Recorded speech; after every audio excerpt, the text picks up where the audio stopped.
अस्सलाम वालेकुम दोस्तों, आऊँ है शाहिद खोसो ऐं अवां ॾिसी रहिया आहियो शाहिद खोसो ब्लॉग यूट्यूब चैनल। अॼु जी पंहिंजावेरी ड्रामे जी ज़बरदस्त बेहतरीन अपडेट तव्हांखे ॾियण वारो आहियां।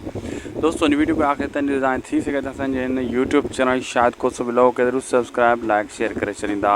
हलूं था अॼु जी अपडेट जी तरफ़, तव्हांजो घणो टाइम वेस्ट बि नथा कयूं।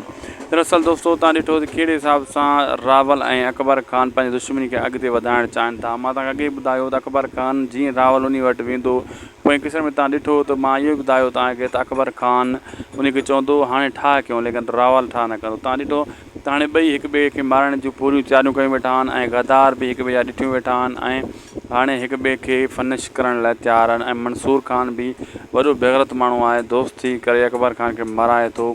यानी अहिड़ा गद्दार ज़माने में आम घुमनि था। ही तव्हां ऐं असांजे लाइ दुनिया जे लाइ हिकु ड्रामे मैसेज ॾिनो वियो आहे। अहिड़ा दोस्त जंहिं ते कॾहिं बि इतबार न कजो।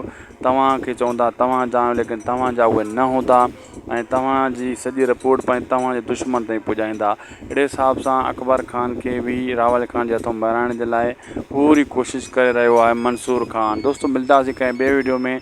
अगरि अपडेट सुठी लॻे त लाइक सब्सक्राइब शेयर करणु न विसारींदा। ऐं हीअ मुंहिंजी कॉल बि आई आहे, ठीकु आहे। अहिड़ी मोबाइल ज़बरदस्त मोबाइल हूंदा आहिनि।